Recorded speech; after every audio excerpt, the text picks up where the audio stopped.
Langsung saja ya, kita mulai. Mungkin hanya sampai jam sekuatnya aja ya. Oke, kita mulai dari ini.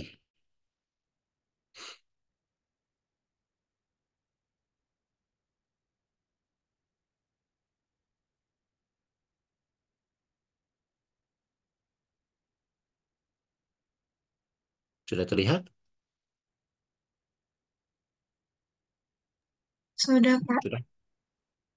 Oke, ini seleksinya kapan ya?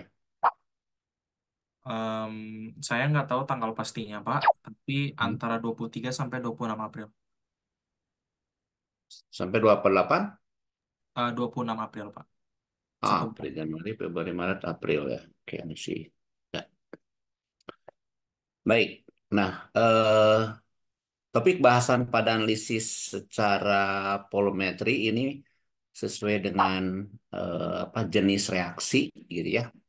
Jadi berdasarkan jenis reaksinya kita tahu dibagi menjadi empat ya, yaitu ada reaksi asam basa, maka ini disebutnya adalah asidi alkalimetri. Kemudian berikutnya adalah reaksinya pengomplekan ya, maka titrasinya disebut dengan kompleksometri. Kemudian berikutnya ada reaksinya adalah pengendapan ya. Cuma memang untuk yang pengendapan ini lebih sering disebut dengan argentometri walaupun sebetulnya eh, pengendapan itu banyak gitu ya, tidak hanya dengan menggunakan Ag aja.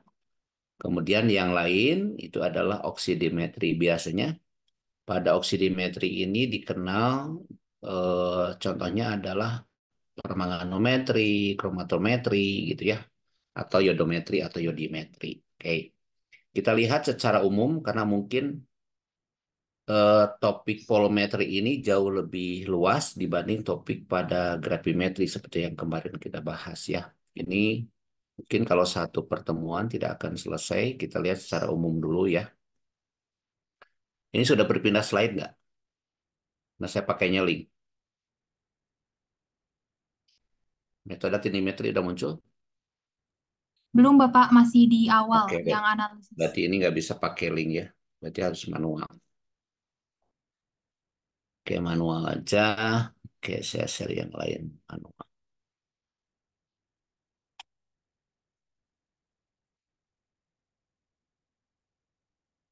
Harus manual. Ya, tapi walaupun demikian kita bahas dari awal ya.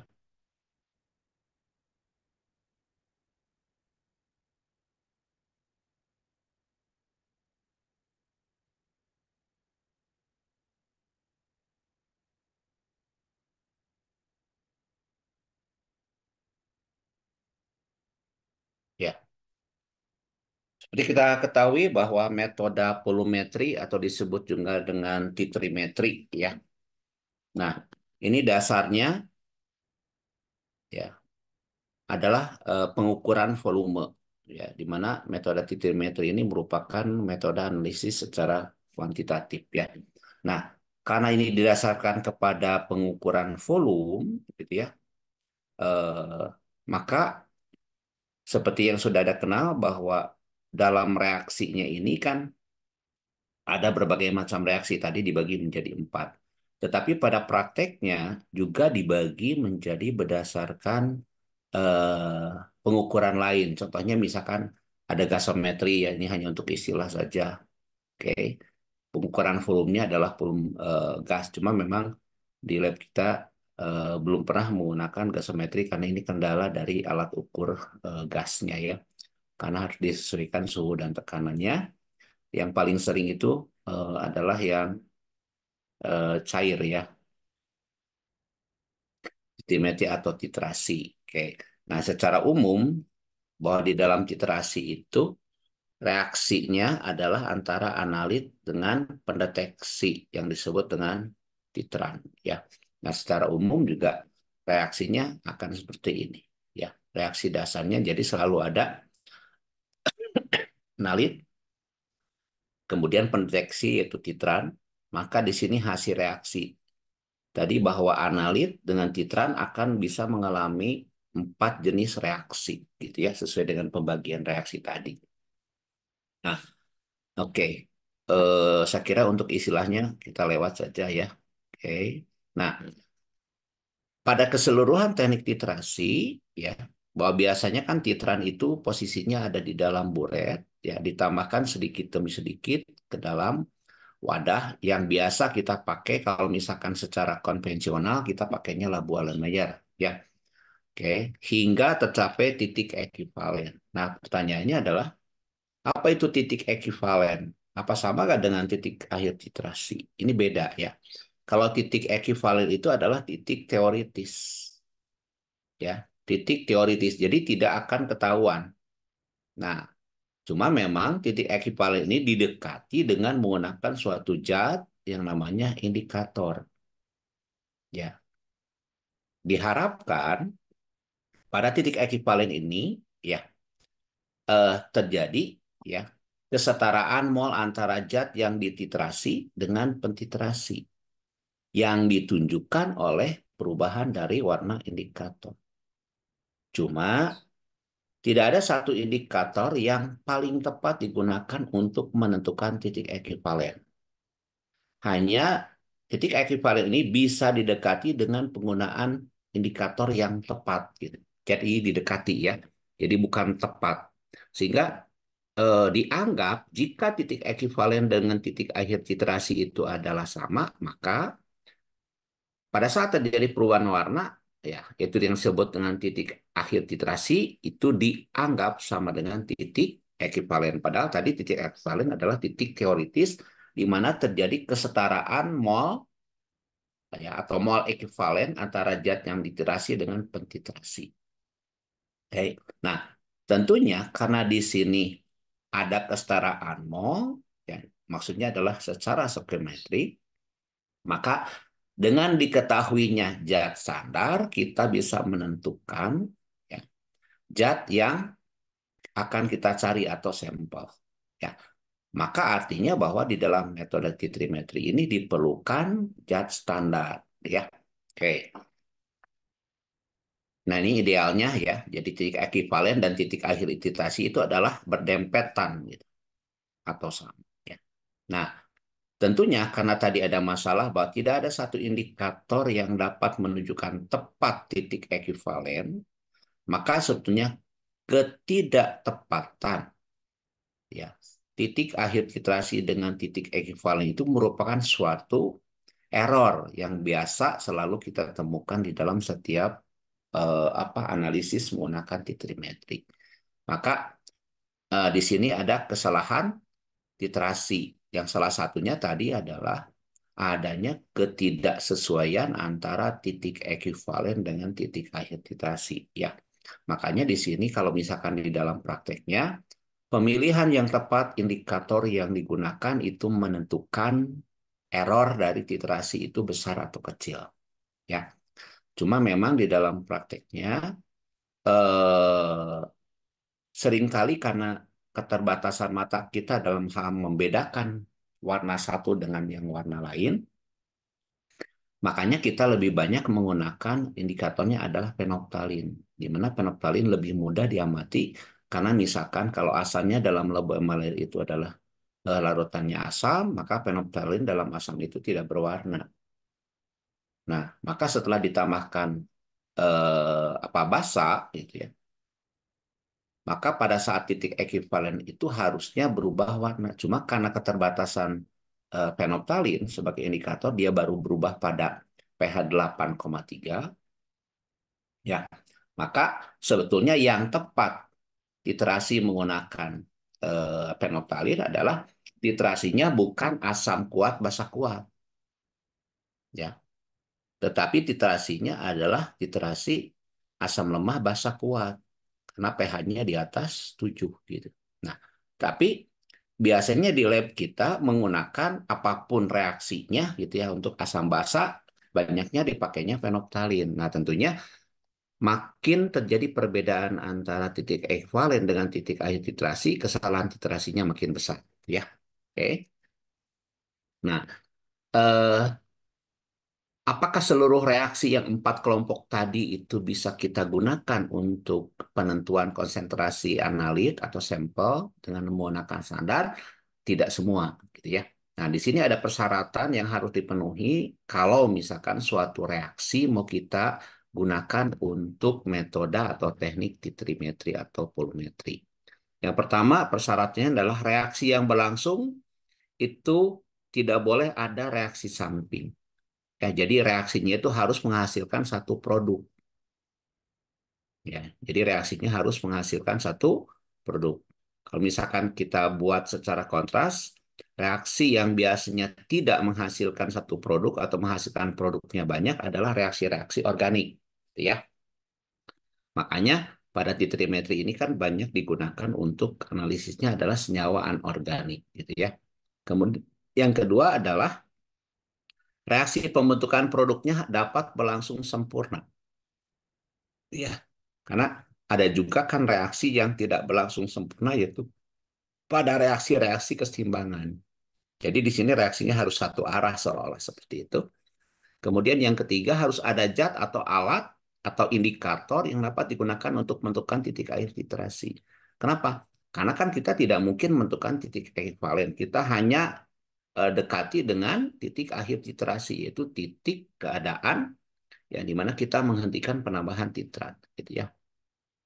Kemudian reaksinya harus berlangsung cepat sehingga titik ekvivalent itu bisa segera diketahui. Jadi pada saat kita meneteskan titrat dari buret, maka begitu kena reaksi yang ada di dalam alam layar, begitu netes itu reaksinya harus berlangsung cepat. Ya, kalau berlangsung lambat nanti kita eh, mengamati titik ekivalennya terlambat gitu seolah-olah. Ya, oke. Jadi penetesan sudah berlangsung, tetapi perubahan warna belum ada. Nah, itu kan menambahkan volume yang ditambahkan menjadi lebih besar dari yang seharusnya, gitu ya.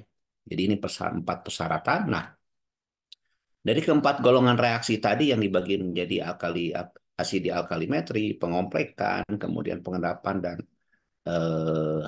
redox gitu ya. Tidak semuanya bisa dilakukan. Ya, tidak semuanya memenuhi keempat reaksi persyaratan dari teknik titratimetri tadi ya. Oke, sehingga eh, kita harus menggunakan eh, persyaratan ini menjadi panduan wajib gitu ya di dalam pemilihan apakah suatu analit itu bisa ditentukan dengan keempat reaksi tersebut atau tidak.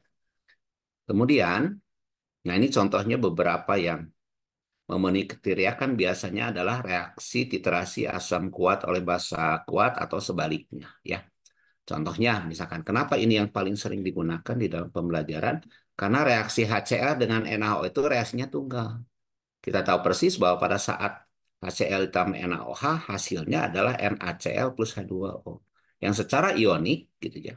Reaksinya itu adalah sebetulnya terjadi antara H plus dari HCl dengan OH min yang dari NaOH. Sehingga dihasilkannya 2 molekul H2O. Dan ini berlangsung cepat. Tunggal, tidak ada produk lain. Gitu ya. Sehingga secara umum kalau yang namanya titrasi asam basa ya disebut juga sebagai reaksi penetralan. Di mana reaksi penetralan itu adalah reaksi pembentukan 1 mol H2O dari asam dan basa. Ya, oke. Jadi pembentukan 1 mol H2O dari asam dan basa. Oke. Sehingga eh, berbagai macam jenis asam yang direaksikan dengan berbagai jenis basa itu selalu dalam bentuk reaksi ionnya adalah antara H3O plus atau H plus dalam hal ini dengan OH dihasilkannya 2 molekul H2O. Nah, inilah kenapa disebut sebagai reaksi titrasi asam basa itu disebut sebagai titrasi penetralan karena pada dasarnya adalah pembentukan air dari asam dan basa ya. Kemudian secara umum bahwa eh, asam atau basa gitu ya, lemah kalaupun lemah itu secara relatif tetapan keseimbangannya sangat besar. Ingat bahwa kalau tetapan keseimbangan besar karena tetapan keseimbangan itu kan kanan dibagi kiri ya. Artinya bahwa pembentukan produknya harus sempurna sehingga harga sebelah kiri itu menjadi lebih kecil atau reaktannya menjadi lebih sedikit. Sehingga kalau dia terbentuk hasilnya semua menjadi produk, maka produk dibagi angka yang mendekati nol gitu ya. Ini maka si tetapan keseimbangannya akan hapus gitu ya. Nah, KW, nah ini dikategorikan walaupun angkanya adalah 10 pangkat minus 14, ini besar gitu ya. Jadi kategori besar itu 10 pangkat minus 14. Oke. Nah, kemudian beberapa reaksi yang relatif kecil gitu ya. Nah, ini contohnya seperti titrasi asam borat gitu. Asam borat ini kalau dengan NaOH K-nya ya relatif kecil, reaksi tidak bisa berlangsung sempurna sehingga perubahan pH titik akivalenya menjadi kurang tajam ya. Sehingga penetapan titik akivalenya tidak akurat, artinya bahwa pada saat ini diulang-ulang hasilnya akan terus bervariasi, tidak presisi ya. Karena K-nya itu relatif kecil.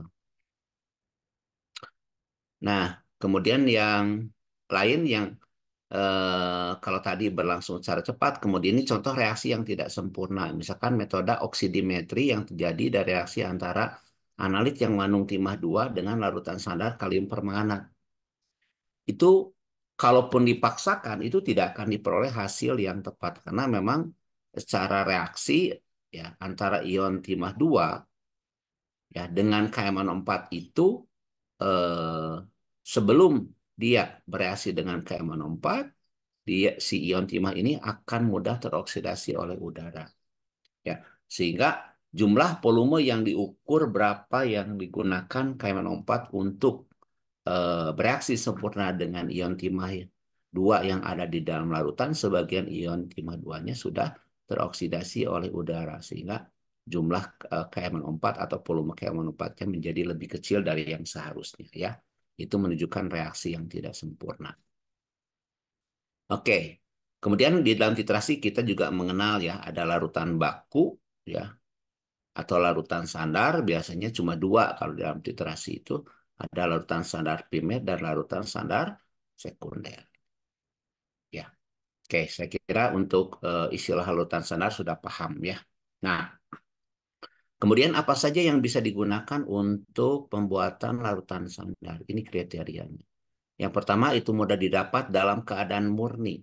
Artinya bahwa di pasaran itu ada keadaan murninya sangat tinggi. Di mana biasanya ini ditetapkan kemurniannya itu adalah 99,99% ya. Artinya boleh saja dia mengandung pengotor tapi pengotornya itu adalah di bawah 0,02%. Kemudian mempunyai rumus molekul besar. Kenapa harus mempunyai molekul besar? Karena kan ini larutan standar. Larutan standar itu bisa ditentukan konsentrasinya secara langsung melalui penimbangan. Artinya kalau MR besar, maka satu molnya itu akan membutuhkan massa yang besar. Sehingga menimbang massa yang besar itu jauh lebih teliti dibanding menimbang jumlah massa yang lebih kecil. Sehingga ini disarankan ya kita menggunakan molekul ya dengan rumus molekul yang pasti dan besar ya. Kemudian hasilnya stabil, artinya pada saat dia sudah bereaksi ya itu tidak boleh bereaksi dengan yang ada di sekitar lingkungan, baik itu adalah dengan udara maupun dengan uap air ataupun yang lainnya. Dan selain itu dia mudah dikeringkan ya dan tidak bersifat higroskopis. Kemudian, nah berat ekivalennya harus besar sehingga mudah ditimbang tadi ya, menimbulkan kesalahan. Kemudian kelima adalah harus stabil secara kimiawi, mudah dikeringkan dan tidak bersifat higroskopis. Mungkin di dalam prakteknya Anda pernah melakukan titrasi EDTA gitu ya, di mana untuk standarnya adalah kita membuat dari larutan CaCl2 direaksikan dengan HCl berlebih. Nah, sebelum Anda membuat larutan atau menimbang larutan indu, biasanya CaCl2-nya kita keringkan dulu ya. Kenapa? Karena CaCl2 itu bersifat higroskopis sehingga harus distabilkan dulu ya. Oke. Kemudian tentunya karena di sini titrasi langsung, ya reaksinya berlangsung sempurna saat itu. Ya, sesuai dengan masa pengukuran atau pengukuran volume. Oh ya, kalau ada pertanyaan boleh langsung ya. Oke, ini kita lewat ya, karena Anda paham. Kecuali Anda mau bertanya, silakan tentang larutan baku primer dan sekunder.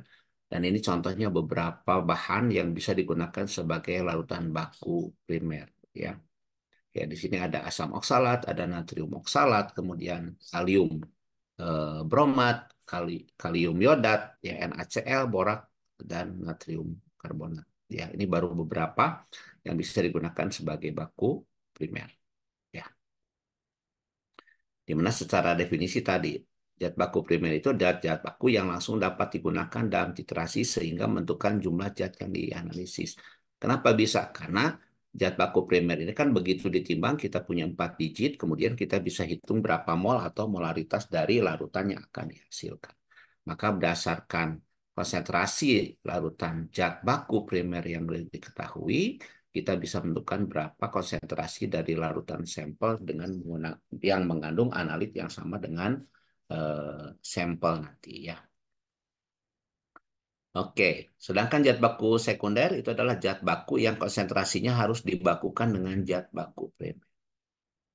Artinya bahwa seteliti apapun menimbang zat baku sekunder itu tidak akan pernah teliti. Ya, jadi yang perlu ditimbang teliti itu adalah zat baku primer ya, sedangkan zat baku sekunder itu kita nimbangnya kasar aja gitu. Ya, kenapa? Toh akhirnya zat baku sekunder ini harus distandarisasi gitu ya. Jadi misalkan kalau zat bakusnya di dalam titrasi asam basa itu kita menggunakan NaOH, maka kalau Anda membuat larutan NaOH sebagai larutan baku sekunder, tidak perlu detail atau tidak perlu teliti. Jadi Anda misalkan kalau 1 mol NaOH itu adalah 40 gram, ya, maka Anda boleh timbang lebih dari 40 gram atau kurang dari 40 gram. Toh akhirnya setelah dibuat larutan, ya, sebelum zat eh, induk primer ini digunakan, maka harus diketahui konsentrasinya. Maka kita standarisasi namanya ya. Jadi mensandarkan larutan baku sekunder. Ya, artinya bahwa untuk membuat larutan zat baku sekunder, kalaupun Anda tidak teliti, nggak apa-apa. Toh nanti akan ditentukan. Yang harus teliti itu justru adalah zat baku primer. Ya. Sehingga dari penimbangan kita bisa hitung, maka hasil hitungan itulah yang dijadikan langsung sebagai konsentrasi. Ya. Nah, di bawah ini contoh beberapa zat baku sekunder yang biasa Anda gunakan. Ya. NaOH, KOH, gitu ya, pada titrasi asam basa, kemudian kemudian 4 pada titrasi permanganometri. Ya. Oke, ini beberapa contoh larutan zat baku primer yang bisa dipakai dan untuk menstandarisasi apa saja, gitu ya. Oke, mungkin kalau harus hafal tidak, cuma nanti kalau di dalam membaca kasus atau studi kasus yang diberikan di dalam soalnya, Anda harus memilah gitu ya, mana yang sebagai baku primer dan mana yang akan ditentukan atau akan distandarisasi. Ya, ini contohnya. Nah, kalau kita lihat ini misalkan kita menggunakan titrasinya adalah permanganometri, maka eh, permanganometri ini bisa digunakan untuk penentuan kadar. Ini AS2O3, kemudian Na2C24, kemudian Fe2+. Ya, untuk yang lain berbeda lagi ya. Baik, selanjutnya ya kita bahas dari keempat titrasi ini ya, dimulai dari titrasi asidi alkalimetri ini ya, muncul lagi di sini.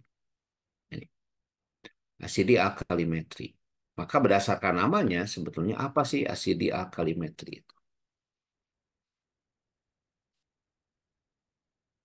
Nanti kita bahas khusus di topik itu ya. Nah, kemudian selanjutnya adalah ini dulu ya, karena masih umum. Oke, kalau tadi pembagiannya menjadi 4 kelompok ya didasarkan jenis reaksinya.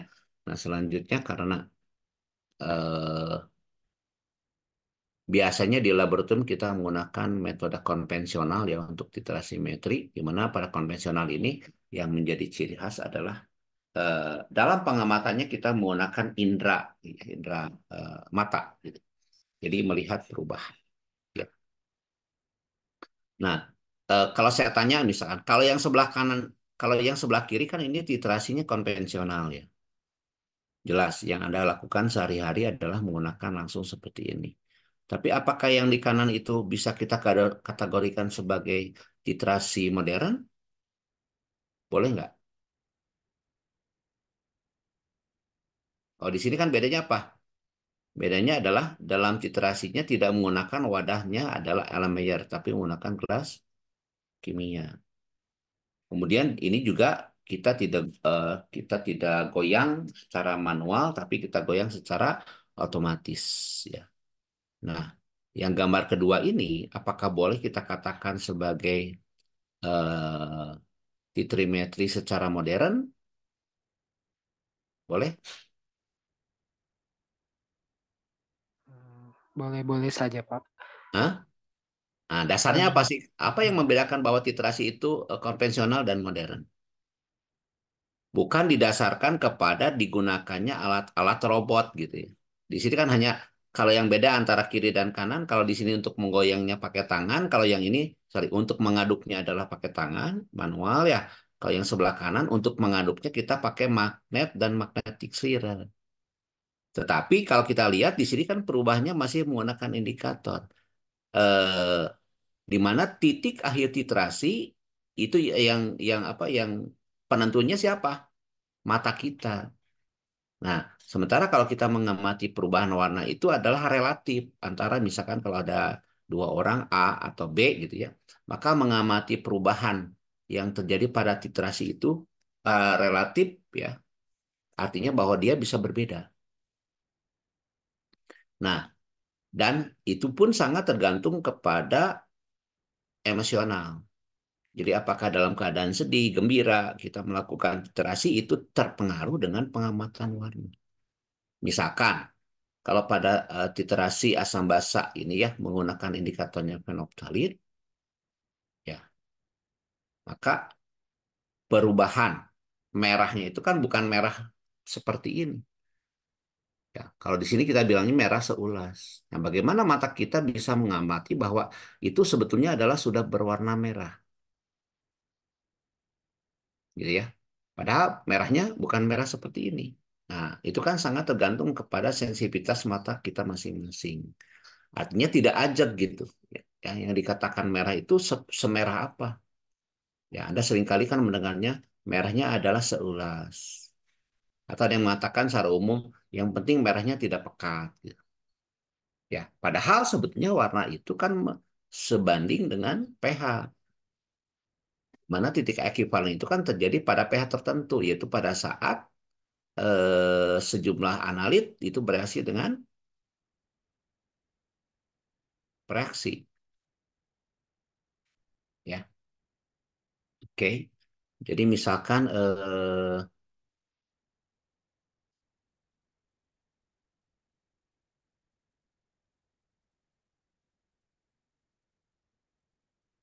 analit bereaksi dengan reaksi, misalkan untuk yang ini ya, titrasi asam kuat, basa kuat. Ya, kan awalnya tadi kalau fenolftalin dalam asam kuat tidak berwarna. Kemudian setelah ditambahkan titran dari buret, ya eh, dia terbentuk warna ya, maka kita hentikan penambahan dari buret. Di mana merah seulas ditentukan oleh mata. Ya, bukan karena masalahnya misalkan ini diaduknya pakai magnetic stirrer. Ini sama-sama menggunakan indikator. Jadi kita stop atau tidak kerannya kan tergantung mata kita mendeteksi adanya perubahan warna. Ya, nah mata seseorang dengan orang lain itu berbeda dalam hal mengamati warna gitu ya. Ada yang katakan ini sudah merah, ada yang mengatakan belum. Nah, tergantung sensitivitas mata. Ya, gitu ya. Tapi pada saat titik akhir titrasi ya itu kita tentukan tidak menggunakan indera atau menggunakan alat bantu yaitu sebuah indikator ya maka indikatornya kalau misalkan dia berupa digital atau analog maka siapapun membaca angka atau jarum itu sama. Nah itulah perbedaan atau cara membedakan mana yang konvensional mana yang tradisional. Kalau yang tradisional ya keputusan dia sudah mencapai titik ekivalen itu sangat tergantung kepada kejelian mata untuk mengamati perubahan warna. Tetapi kalau pada instrumen, titik akhir titrasi itu ditentukan oleh angka atau harga. Ya, di mana seseorang melihat angka itu akan sama mau dari sisi kiri, dari sisi kanan, dari atas, dari bawah akan sama. Ya, kayak itu yang membedakan instrumen dan konvensional. Ya, kayak bukan artinya bahwa kalaupun ini menggunakan robot canggih, tapi selama misalkan kita katakan kepada robot itu stop penambahan titran pada saat warna ini berubah dan dilihat oleh mata kita, bukan oleh robot gitu ya, maka itu adalah konvensional ya walaupun sekali lagi robotnya canggih. Ya. Oke, nah yang dikatakan modern itu adalah atau yang instrumen itu adalah menggunakan ini mana kita melihat angka ini mau dari sisi kiri, sisi kanan, atas, bawah ini sama 9,32 gitu. Contoh saja.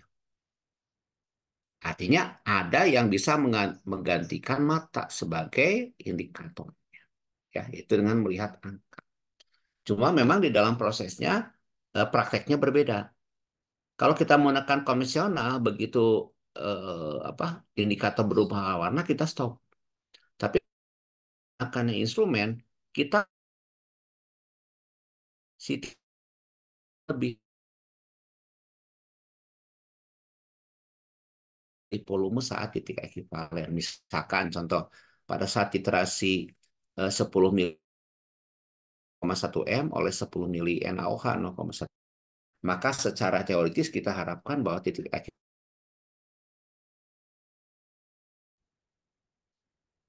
ya. Pertanyaan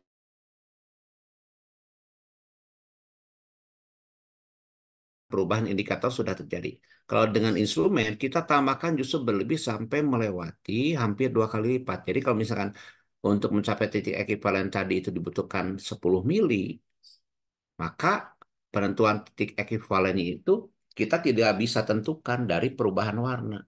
Tapi nanti diplotkan antara harga penambahan volume terhadap perubahan dari pH misalkan. Kalau kita menggunakan alat bantu pendeteksinya adalah pH meter.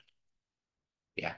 Kemudian di dalam titrasi juga kita kenal ada titrasi modern ya yang bekerja secara elektrometrik. Ya. Misalkan ini titrasi potensiometri. Oke.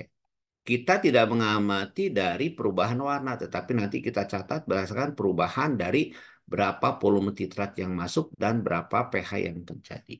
Sehingga dari data volume titrat yang masuk ya terhadap pH sumbu Y-nya kita bisa memplotkan berapa pada volume berapa penambahan titrat itu sudah mencapai titik ekivalen. Kemudian juga yang sering kita gunakan adalah titrasinya konduktometri. Hampir mirip alatnya, cuma yang bedakan bahwa di sini yang digunakan bukan pH meter tapi konduktometer. Ya, jadi ini kita tambahkan titran yang mengandung sandar gitu ya. Kemudian di sini sampel. Ini titrasi konduktometri. Jadi yang dilihat itu adalah daya hantarnya. Oke. Kemudian berikutnya ya secara umum bahwa tadi ya titrasi ini kan dasarnya adalah kesetaraan antara mol reaktan dengan eh, analit dengan titrat. Ya. Nah, itu adalah untuk mengistilahkan kuantitas komponen analit ya dalam satuan ekivalen atau EK gitu ya. Dibandingkan dengan satuan mol. Oke, maksudnya gini. Kalau reaksi asam basa bahwa mol ekuivalen itu ditinjaunya adalah tergantung kepada ekivalensi asam atau basa. Di mana secara definisi satu ekivalen asam atau basa itu adalah menyatakan berat asam atau basa dalam satuan gram yang dibutuhkan untuk melepaskan 1 mol H plus atau 1 mol OH min. Ini secara umum ya, baik asam maupun basa.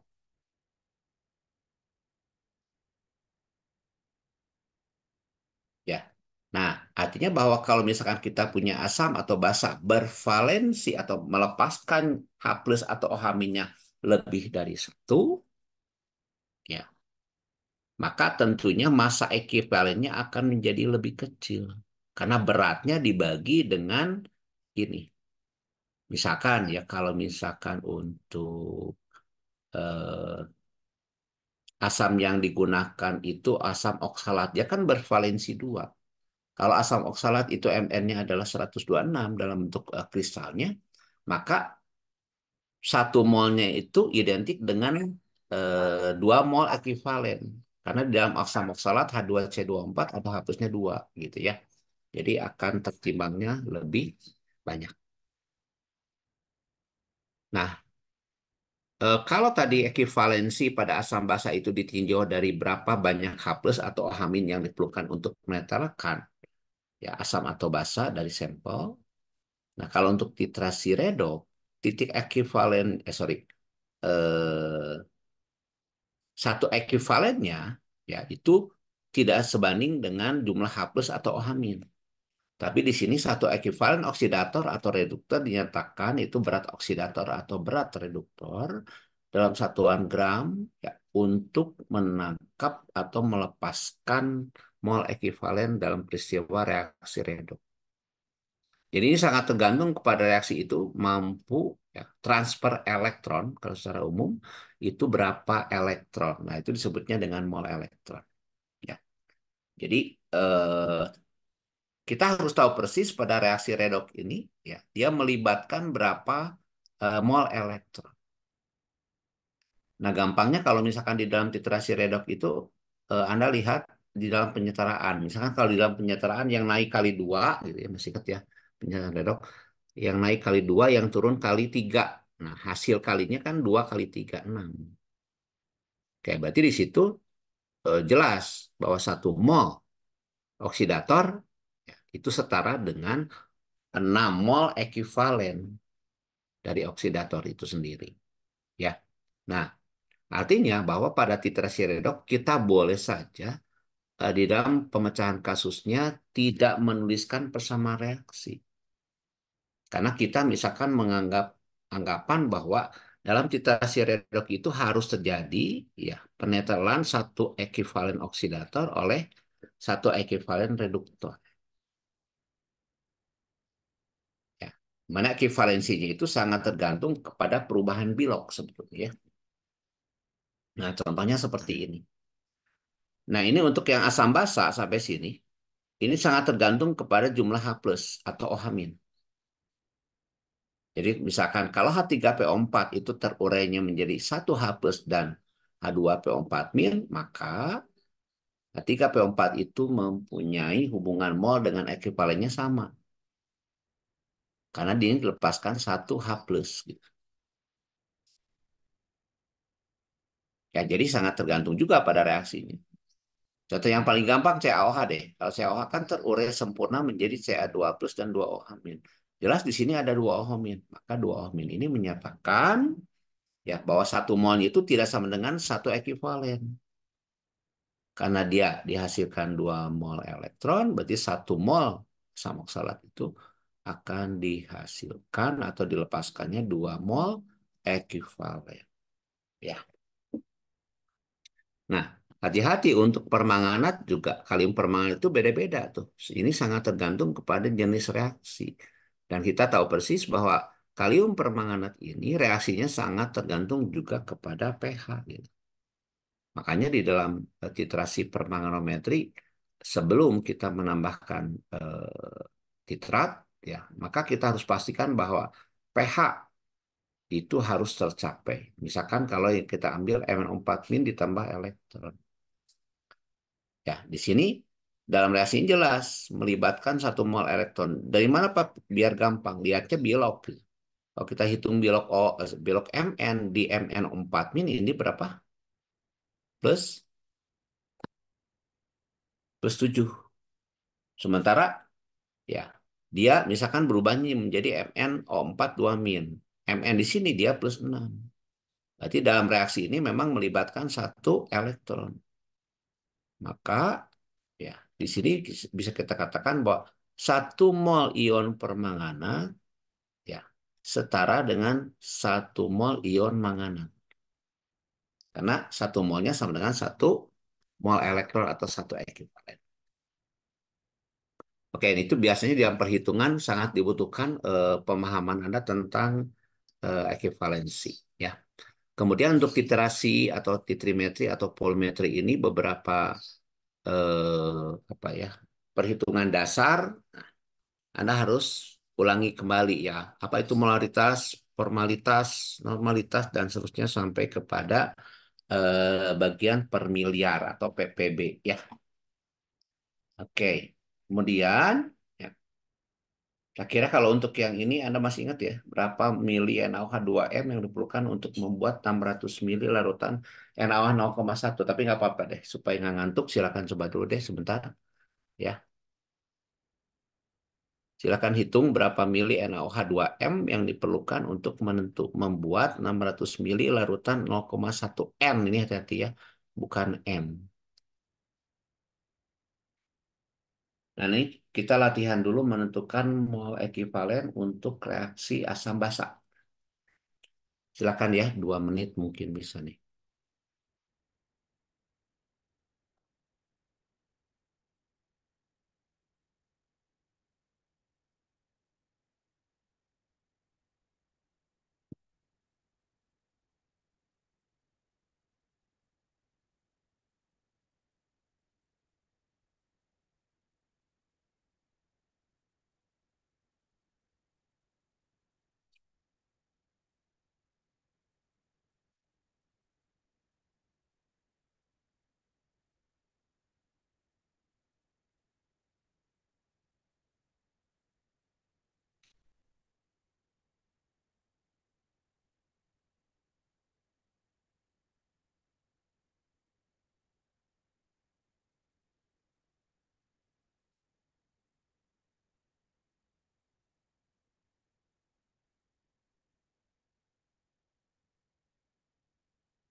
30 mili, Pak. Berapa? 30 mili. Ya, kalau kita anggap mRNA 40 ya kita buat bulat ya. Oke, 35 ya. 30. Oke, berapa? 30, Bapak. 30, Pak. 30. Oke, 30, Pak. baik. Nah, ini ya 30 mili betul. Oke, ya. Jadi kalau dilihat dari hubungan antara mol dengan ekivalennya ini setara karena 1 mol NaOH ini dilepaskan 1 mol OH min. Artinya bahwa 1 mol itu setara dengan 1 mol ekivalen untuk NaOH ya. Sehingga konversi ya dari molar ke normalnya itu tinggal dikali 1 aja ya. Oke. Jadi artinya bahwa 1 molar sama dengan 1 norm. Oke, baik. Nah, masih ingat soal yang ini? Jika HCl pekat mempunyai massa jenis 1,19 gram per mili dan mengandung 37% berat HCl, hitung kemolaran dan kenormalan HCl. Yuk, silakan.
Oke, pertama kita hitung kemolaran dulu ya.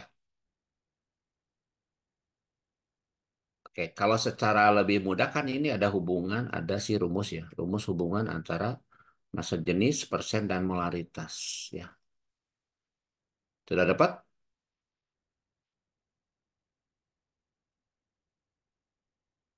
Karena biasanya apa? Soal untuk on MIPA itu diurut ya. Maksudnya tidak langsung dikasih tahu HCl pekaknya itu berapa molar, kemudian disuruh dihitung normal. Tapi biasanya dari data mentah sesuai dengan data laboratorium.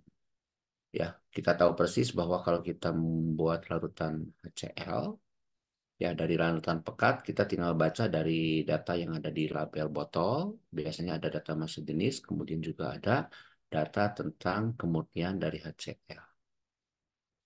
Ya, sehingga dari data massa jenis, kemudian persen juga otomatis kita harus ada data AR atau MR dari HCl ya. Maka kita bisa tentukan berapa konsentrasi dari HCl tersebut. Ya, bagi yang sudah hitung nih kan, Betul, Pak. dua Dari belas H+. koma nol enam. Nah, untuk HCl kebetulan 1 molnya sama dengan 1 mol ekuivalen ya, karena H plusnya 1.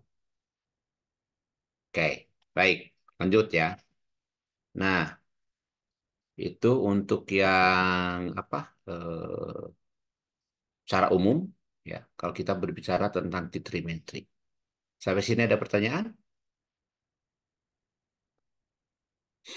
Cukup, Pak. Oke, lanjut dulu ya. Kalau gitu kita lanjut ke bagian yang asam basa sekarang. Bentar. Asam basa. Di layarnya terlalu banyak buka. Terus saya tutup dulu deh.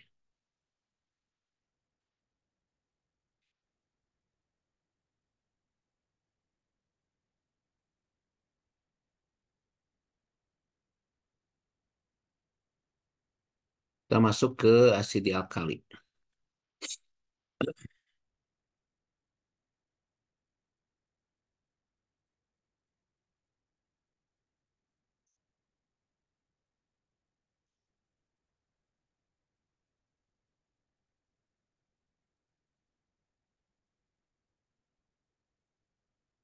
Ya,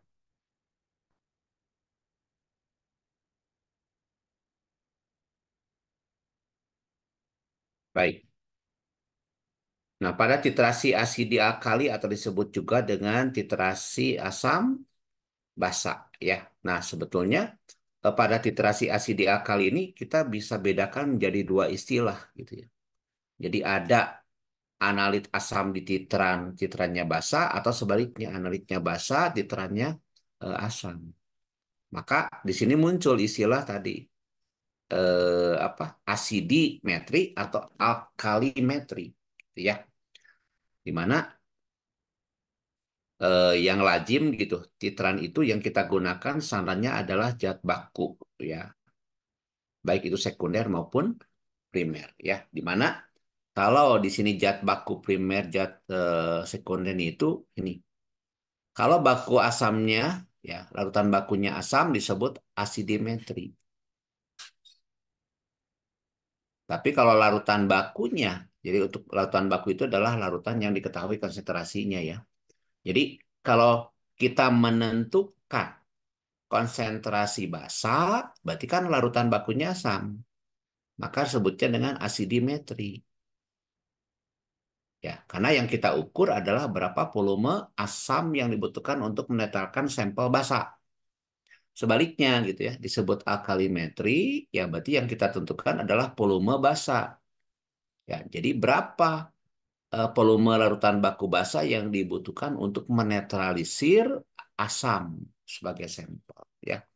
Jadi yang ini menunjukkan asid, asid itu asam, berarti bakunya asam. Tapi kalau alkali itu basa, berarti ini larutan bakunya basa itu ya. Jadi istilah asid di alkali itu tidak apa tertentu gitu ya. Baik.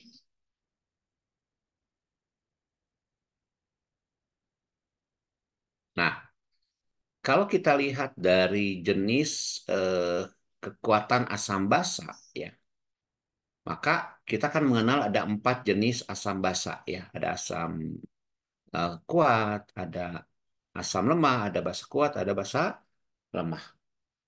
Oke. Maka di dalam proses titrasi itu minimal ya bisa 4 titrasi. Tetapi nanti keadaan pH-nya hanya kemungkinannya 3 karena kita kan bagi ke pH-nya itu kan ada pH sama dengan 7, di bawah 7 atau lebih besar 7. Saya kira untuk beberapa kasus ya, Anda harus betul-betul paham kalau misalkan titrasi asam kuat basa kuat itu pasti titik ekuivalennya di polanya 7. Kenapa? Yang bisa jawab nggak?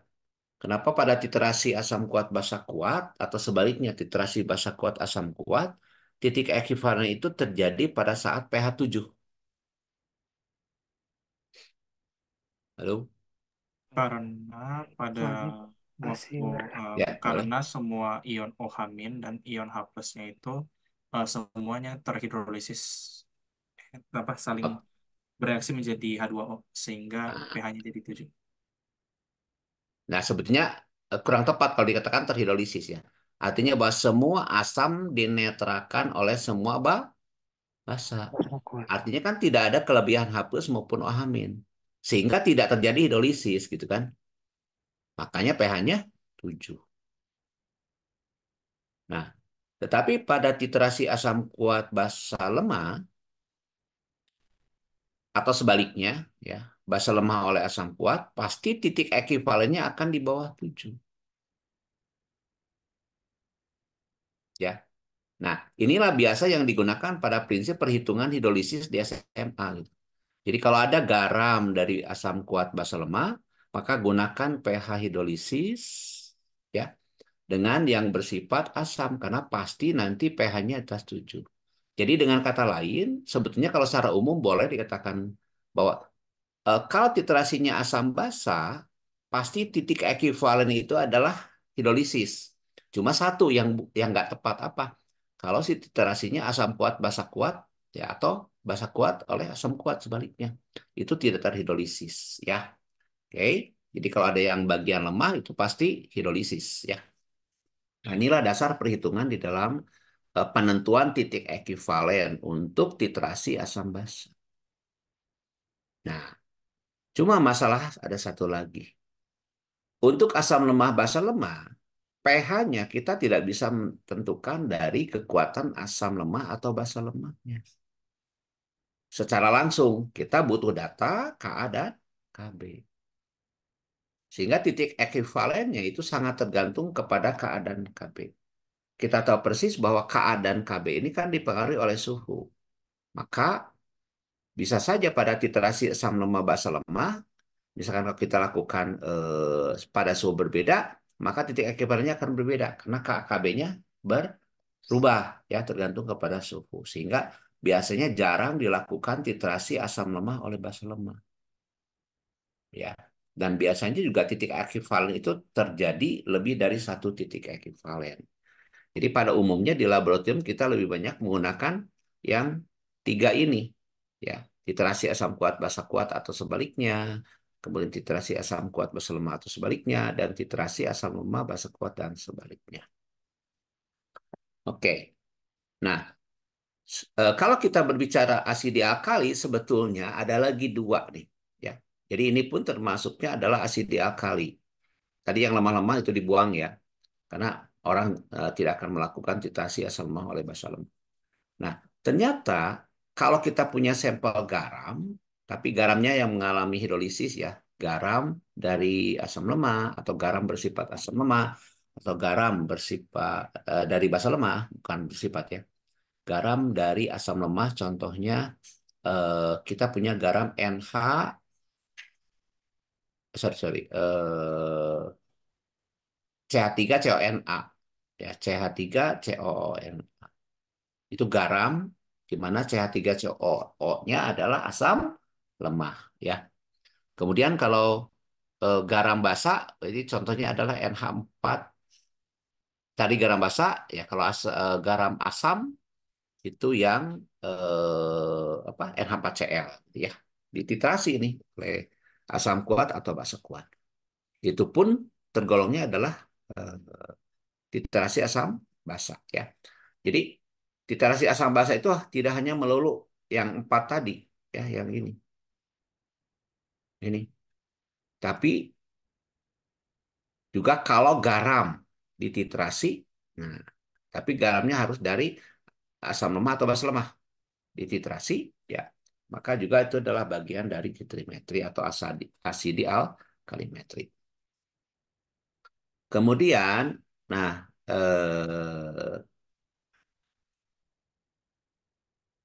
ini yang paling gampang tadi bahwa titrasi itu kita lakukan untuk penentuan kadar asam kuat, misalkan HCl oleh NaOH atau sebaliknya, ya. Eh, nah, ini tadi ya, bahwa titik ekuivalen kemungkinannya itu ada 3. Itu ada yang titik ekuivalennya di atas 7, ada di bawah 7, ada sama dengan 7. Ini cerita seperti ini kalau Anda nanti baca PPT setelah saya share ya. Tapi yang akan kita lihat di sini adalah nanti perhitungannya ya. Perhitungannya, oke ini kita lewat saja, Anda baca ya. Oke, ini juga oh iya pernah muncul nih, kalau yang ini pernah muncul di OSN juga nih. Ya, maksudnya gini. Eh, Kalau kita berbicara tentang indikator asam basa, maka si indikator asam atau basa itu biasanya terbuat dari asam lemah atau basa lemah senyawa organik, ya. Nah, di mana senyawa organik tersebut itu mempunyai warna berbeda antara bentuk ion, ini bentuk ion tuh IN, dengan bentuk molekul netralnya. Maka secara umum itu bisa kita gunakan sebagai indikator asam basa atau sebaliknya gitu ya. Yang ini. Jadi kalau dalam asam misalkan dia itu melepaskan H+ menjadi IN, ini bisa, atau sebaliknya IN dalam basa itu akan menjadi molekul IN, maka ini bisa digunakan sebagai indikator. Nah, eh, kalau tadi saya contohkan bahwa pada titrasi kita lebih mudah atau lebih nyaman menggunakan indikatornya penoktalin apapun yang terjadi, eh, apapun jenis asam, kekuatan asam atau basa, karena lebih mudah mengamati dari tidak berwarna menjadi berwarna. Tetapi pada saat kita menggunakan indikator lain, ya, di mana si indikator tersebut mempunyai rentang perubahan warna, ya, antara warna asam dan basanya itu tidak kontras. Kalau tadi kan antara tidak berwarna dan berwarna. Tapi kalau misalkan antara kuning dan oranye itu kan susah. Secara mata telanjang kita hampir sulit membedakan ya eh, pada saat kita tambahkan misalkan dari oranye ke kuning susah untuk lihatnya kapan terjadi kuning karena artinya akan apa terganggu gitu ya. Nah, secara teoritis atau misalkan hijau ke biru atau biru ke hijau ya, merah ke oranye atau kuning ke oranye dan seterusnya. Maka secara teoritis bahwa perubahan warna itu ya berdasarkan hasil penelitian di sini kalau dia mempunyai satu skala pH. Nah, di mana kalau kita tanya tunjukkan satu skala pH itu artinya ya perubahan antara bentuk molekul dan bentuk ionnya itu harus 1:10 minimal atau 10:1 di sini. Ya. Contoh misalkan ya kalau pada ini nih. Oke, oh sorry, sorry. Ada di slide lain. Nah ini, ya bukan bukan. Satu lagi. Nah ini, ya. Jadi misalkan ini fenolftalin, ya. Jadi kalau dalam bentuk HIN min atau IN min, ya, itu tidak berwarna.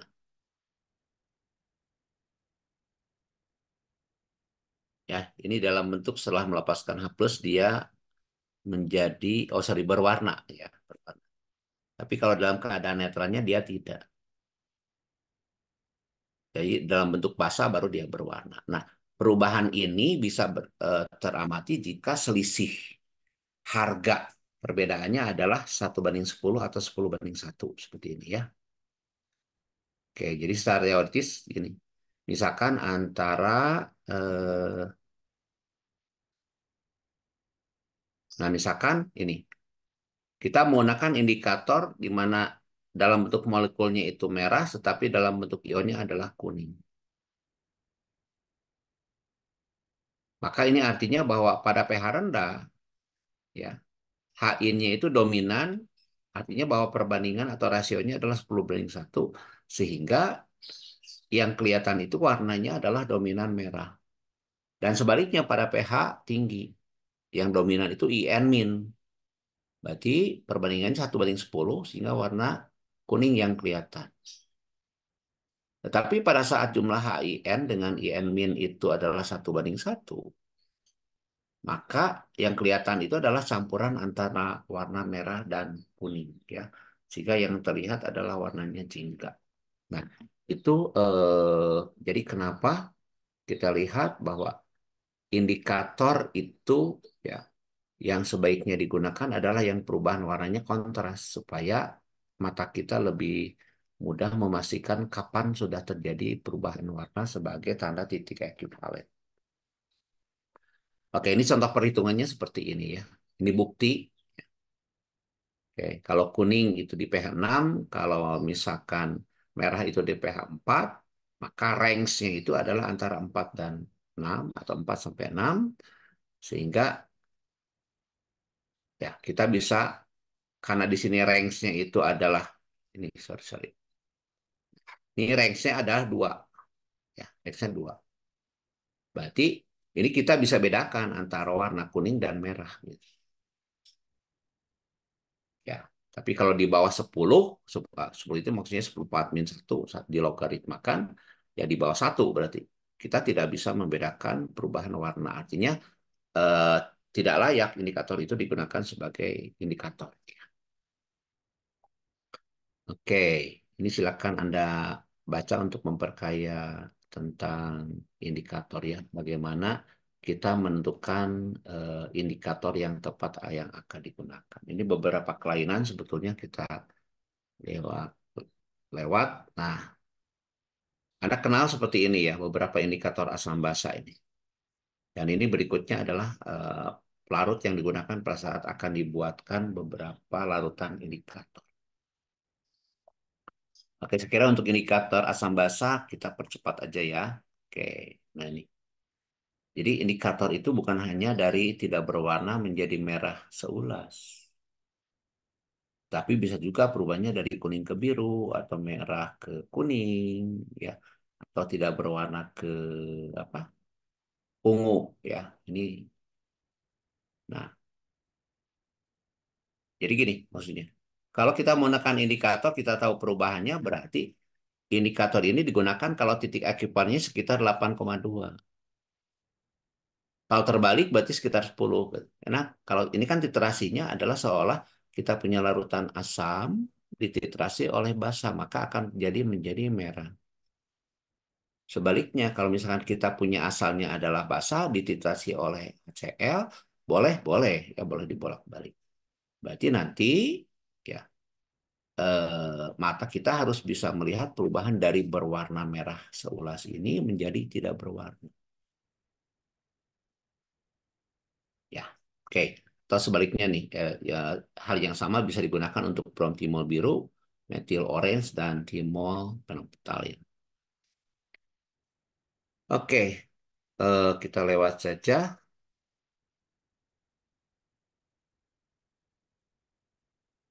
Oke, ini mungkin kita latihan ini saja ya. Nah, nih latihannya ke sini aja ya. Sini dulu deh.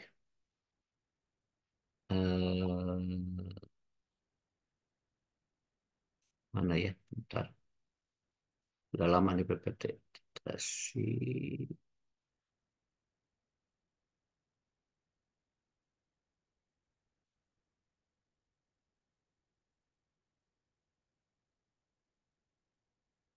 Nah, ini aja ya. Silakan Anda kerjakan. Kalau tadi hanya pengantar saja kita supaya masuk ke titrasi asidi alkalimetri ya. Oke, silakan dicoba 50 mili HA 0,1 M dititrasi dengan basa kuat 0,1 M. Hitung harga K minimum pada saat penambahan 49,95 mili titran yang menimbulkan reaksi sempurna, di mana setelah titik ekvivalen terjadi perubahan pH sebesar 2 unit. Ya, oh ini tentang indikator ya. Setelah penambahan 2 tetes, lalu hitung juga berapa K tersebut jika pH-nya berubah 1 unit. Oke ya, silakan nanti Anda coba di ini ya. Ini karena masih banyak nih materinya. Oke, jadi sampai latihan ke situ ya. Oke. Nah, biasanya yang paling utama itu sebetulnya ke sini aja nih. Bagaimana kita bisa menentukan apa indikator yang tepat? Ya, indikator yang tepat untuk titrasi asam basa tadi ya. Nah, ini misalnya. Oke, kita bisa tinjau indikator apa yang digunakan pada saat titrasi asam lemah Hb misalkan dengan Ka tertentu 14-5 diterasi oleh 0,1 M basa kuat contohnya NaOH ya. Oke, biasanya di dalam penentuan apa indikator ya, indikator yang tepat eh, proses perhitungannya dilakukan seperti ini, yaitu dilakukan pada 4 titik ya. 4 titik itu adalah yaitu pada saat sebelum penambahan dari NaOH. Yang kedua adalah setelah penambahan sedikit NaOH tapi belum mencapai titik ekivalen. Yang ketiga itu adalah penambahan NaOH pada saat tepat titik ekivalen. Ya. Kemudian yang keempat adalah penambahan NaOH berlebih setelah mencapai titik ekivalen. Ya, biasanya ada 4 titik yang akan kita hitung ya untuk menentukan sebetulnya eh, titik ekivalen itu indikator yang tepat itu digunakan apa, gitu ya. Oke, kita kembali ke awal ya. Jadi kalau 50 mili 0,1 asam lemah dengan Ka-nya 14-5 dititasi oleh 0,1 M basa kuat, maka pada saat penambahan 0 NaOH ini artinya kan belum dititrasi ya. Dengan kata lain, ini adalah kita tentukan berapa pH apa awal dari asam lemah karena ini kan belum ditambahkan NaOH.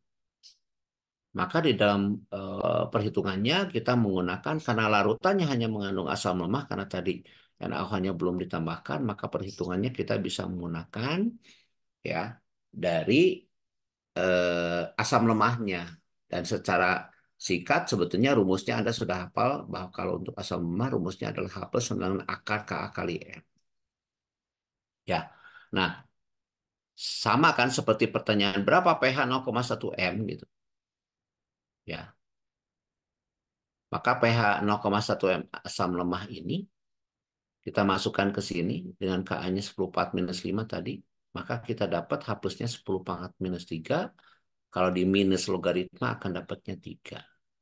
Jadi kalau secara kurva nanti akan muncul titik awal dari titrasi itu muncul pada saat volume dari NaOH-nya sorry ya, volume NaOH yang ditambahkan terhadap pH-nya 3 gitu. Yaitu 0. Artinya bahwa pada saat sumbu X-nya atau NaOH-nya 0, maka pH-nya sudah ada di posisi 3. Ya, jadi ini tidak akan mulainya dari 0,0 gitu. Tapi pada pH 3. Artinya sum, sumbu X-nya 0, Y-nya 3. Berarti dimulai pada titik 0,3 ya. Karena si NaOH-nya belum ditambah. Tapi pH-nya sudah naik di 3. Ini artinya bahwa pH-nya ditentukan oleh keberadaan dari asam lemahnya karena memang belum ditambahkan NaOH ya. Nah, keadaan dua itu adalah titik sesaat sebelum titik ekuivalen. Misalkan karena tadi penambahan NaOH-nya itu si asamnya itu 50 mili 0,1, maka idealnya karena basa kuatnya itu sekitar 0,1 ya, kita bulatkan, maka idealnya titik ekuivalen itu terjadi di berapa? Kalau lihat soal seperti ini.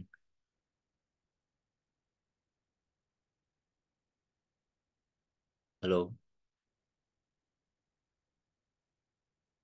Idealnya titik ekuivalen kalau kasus 50 mili 0,1 M asam lemah dengan Ka 10,4-5 dititrasi oleh 0,1 M basa kuat NaOH, idealnya titik ekuivalen ada di mana? Di volume berapa Lebih dari NaOH-nya? Pak, Ya, lebih dari 7. lebih dari 7. Itu pH-nya. Volumenya Eh, berapa volume yang dibutuhkan untuk menetralisir 50 mili 0,1 M asam lemah? Itu kan titik ekuivalen ya, definisi titik ekuivalen. Karena di sini asam lemahnya bervalensi satu dan basa lemahnya juga bervalensi satu, maka titik ekuivalen itu ya mol asam lemahnya sama dengan mol basa kuatnya. Berarti karena di sini M-nya sama, berarti harusnya titik ekuivalen itu terjadi pada saat penambahan NaOH-nya 50 mili. Paham nggak? Halo? Kebayang nggak? iya Pak. Ya, kan secara teoritis kalau misalkan di sini si asam lemahnya 50 mili dengan konsentrasi 0,1 dititrasi oleh basa kuat yang 0,1, maka berapa banyak basa kuat untuk menetralisir yang 50 mili 0,1 ini? Pasti akan 50. Ya, ingat bahwa rumusnya di sini bisa berlaku M asam kali volume asam kali valensi sama dengan M basa kali volume basa kali valensi. Kalau kita lihat dari valensinya, ini kan asam lambungnya bervalensi satu, basa kuatnya juga bervalensi satu. Artinya seolah-olah rumusnya menjadi M asam kali volume asam sama dengan M basa nih kali volume basa. Artinya kalau tanya volume basa berapa yang dibutuhkan untuk metalisir 50 mili 0,1 asam lemak akan 50 mili.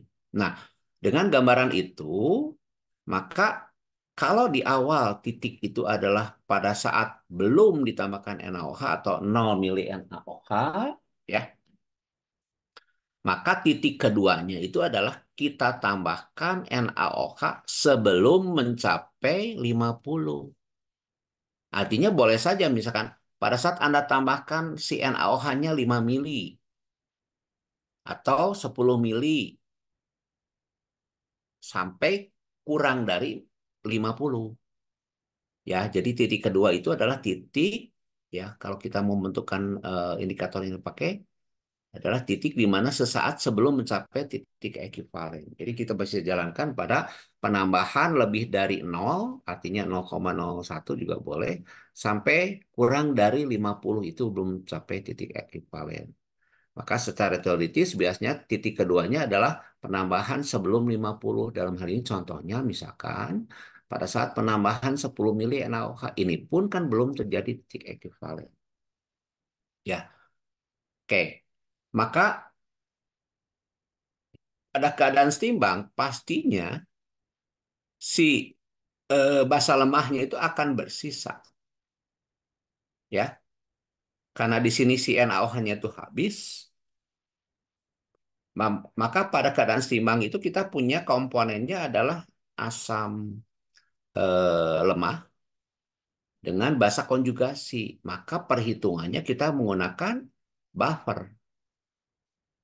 Karena di sini ada komponen buffer yaitu asam lemah dan basa konjugasi. Sehingga ya karena ini adalah kejadiannya buffer, pH-nya itu tidak akan drastis. Ini misalkan kalau setelah dihitung ya, ini berarti ini buffernya asam ya, karena dari asam lemah. Ka konsentrasi basa asam lemah dibagi dengan basa konjugasi diperolehnya adalah 4 10 4 - 5.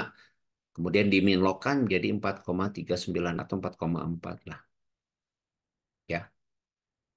Nah, nanti kalaupun ini tambahkan 20, 30, 40, perubahannya tidak akan drastis dari 4,3979 ini.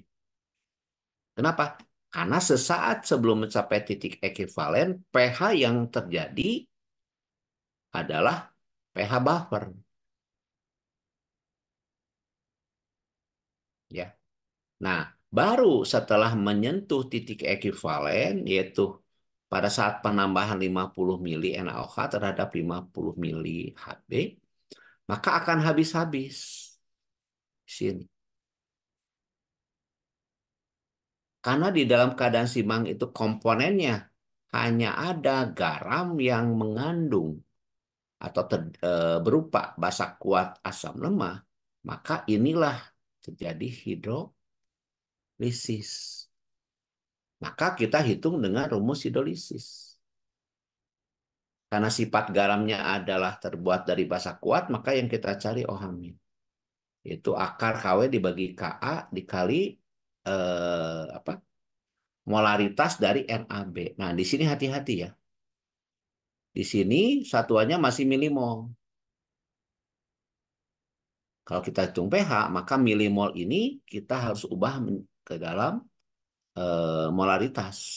Maka ini dibagi dengan volume total, karena tadi masing-masing ini 50 mili, maka volume totalnya jadi 100. Sehingga pada saat titik ekuivalen, pH-nya itu adalah sekitar 8,85. Sesuai dengan pembicaraan tadi, jenis grafik ya. Karena titrasinya itu adalah asam lemah oleh basa kuat. Kalau gampangnya berarti kan basa kuatnya menang gitu ya. Maka titik ekuivalennya akan di atas 7. Nah, ini buktinya secara perhitungan titik ekuivalen itu terjadi pada 8,85. Nah, kembali ke indikator ya, ke pemahaman.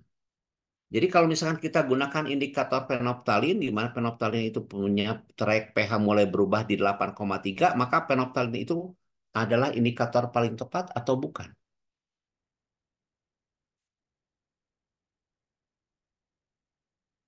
Ulangi ya.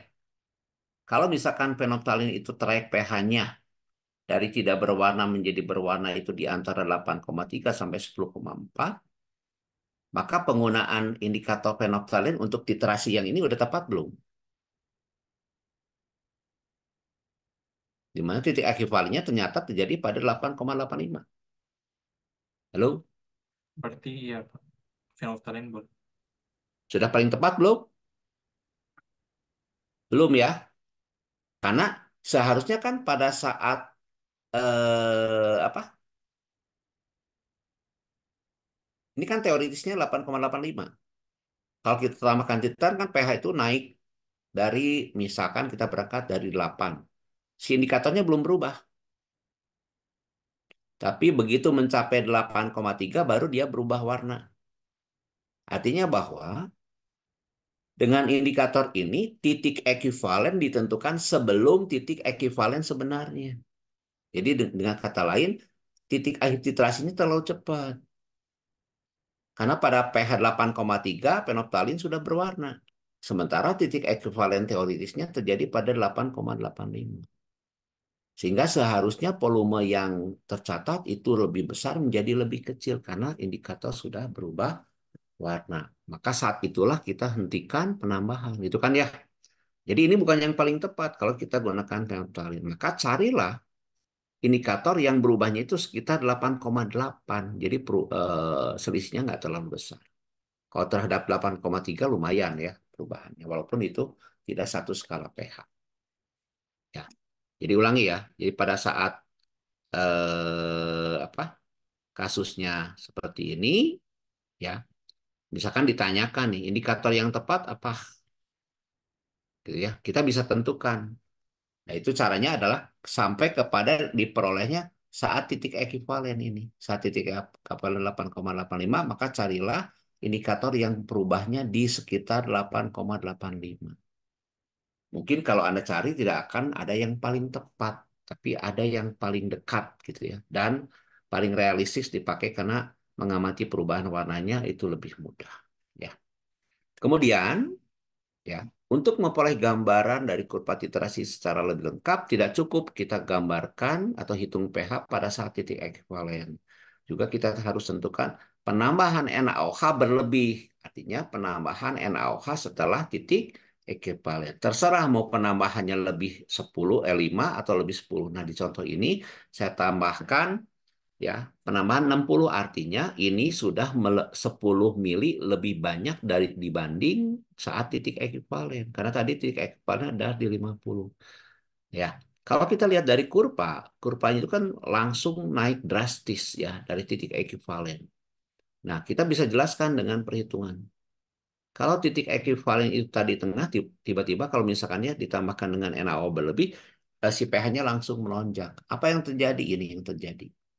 Karena penambahan NaOH itu berlebih, artinya si asam lemahnya sudah habis, maka dengan kehadiran basa kuat, pH-nya akan langsung drastis naik. Sehingga pH-nya langsung menjadi 11,96. Tadi kalau kita bandingkan titik ekuivalen itu di 8,85. Ya, penambahan NaOH-nya di 50.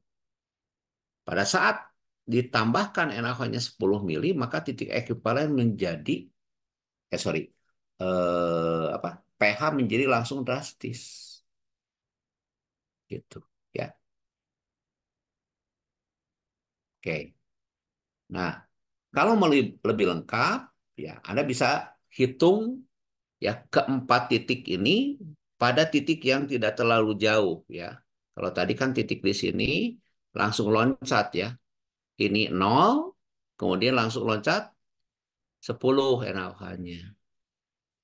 Kalau mau lebih halus, Anda carinya setelah 0 itu jangan langsung 10 ya. Boleh boleh 1 mili, 2 mili gitu ya si NaOH-nya. Oke. Baik, itu untuk kurva titrasi ya. Nah, selanjutnya itu penentuan indikator sekaligus. Yang berikutnya itu eh ya ini. Ini silakan ada pelajari ya. Ini juga pernah muncul nih titrasi karbonat di soal-soal PSN di mana ini adalah karbonat asam lemah bervalensi 2, maka di dalam titrasinya itu tidak langsung ya. Maksudnya tidak langsung H2C24 gitu. Itu langsung menjadi H2O ya. Tetapi ini reaksinya itu bertahap karena dia punya harga pKa 1 dan pKa 2. Secara umum ya bahwa Ka1 ya itu lebih besar dibanding Ka2 atau Ka3. Tetapi Ka2, Ka3 tidak boleh diabaikan. Ya, harus kita masukkan di dalam perhitungan. Nah, pada titrasi karbonat ini perbedaan ini pKa 1 ya. Oke. Ini akan tajam pada titik ekuivalen itu ya. Tetapi karena Ka-nya terlalu kecil nih 10 pangkat min 10,36, maka titik ekuivalennya tidak akan kelihatan gitu.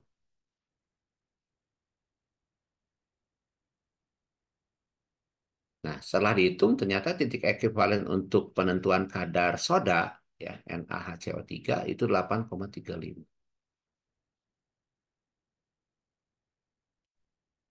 Ya. Oke. Nah, pada titrasi karbonat karena dia mempunyai 2 Ka, maka titik ekuivalen itu terjadi 2 titik. Artinya bahwa untuk indikator yang digunakan itu harus 2 jenis gitu. Dalam hal ini contohnya misalkan untuk titrasi karbonat kita harus menggunakan satu indikator fenolftalin dan yang kedua adalah indikator metil jingga gitu. Karena memang titik ekuivalennya terjadi di 2 titik sesuai dengan Ka-nya ya. Oke. Nah, ini juga titrasi konvensional itu bukan hanya bisa digunakan untuk titrasi komponen tunggal tapi bisa juga untuk campuran. Oke, misalkan di sini adalah campuran senyawa-senyawa karbonat ya. Karena di sini ada 2 titik ekuivalen dari 2 data titik ekuivalen ini bisa kita tentukan ya jumlah berapa H plus yang dinetralisir dari Na2CO3 ya. Maka dasarnya jumlah H plus yang kita tentukan. Oke ya. Nah, secara kurva, titrasi campuran ini akan diperolehnya itu beberapa keterangan ya. Di sini dengan titik ekuivalennya ada dua. Karena tadi karbonat itu punya Ka1 dan Ka2 ya. Oke, jadi jangan heran bahwa titrasi konvensional juga bisa digunakan untuk penentuan kadar sampel yang berupa campuran dua senyawa yang hampir sejenis ya. Nah, saya kira untuk hari ini karena sudah mencapai jam 5, mungkin Anda siap-siap ya. Kita cukupkan dulu baru sampai titrasi asidi alkali ya. Oke. Jadi nanti saya share ini. Sebelum kita tutup, mungkin ada pertanyaan, silakan. Ada yang bertanyakan?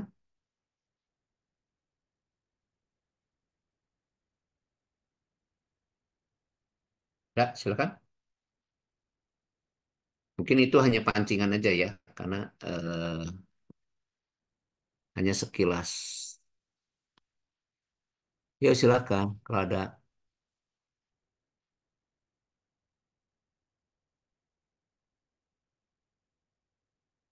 Halo,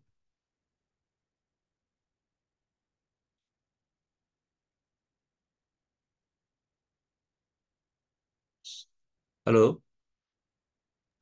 Untuk Satria sudah cukup, Pak. Oke ya, untuk sementara sampai situ dulu ya. Oke, Oke, supaya siap. ini, karena ini melalui Zoom biasanya nggak bisa lama-lama. Baik, saya kembalikan ke Monik. Monik, Oh, baik, Kak. Terima kasih banyak ya, Pak, buat materi ya. yang telah diberikan hari ini. Baik, nanti Untuk saya akang share ya ke teteh, Monik ya. Oke, iya, Pak. baik, Untuk akang selamat teteh, sore. latihannya sampai segini dulu. Ya, segitu dulu aja supaya nggak ini ya. Oke, baik, terima kasih. Selamat sore. Sore, Pak. Iya, saya izin ya. Selamat sore, Pak. Terima kasih banyak, Pak. Sore, Ya, Pak. Terima kasih sama-sama. banyak.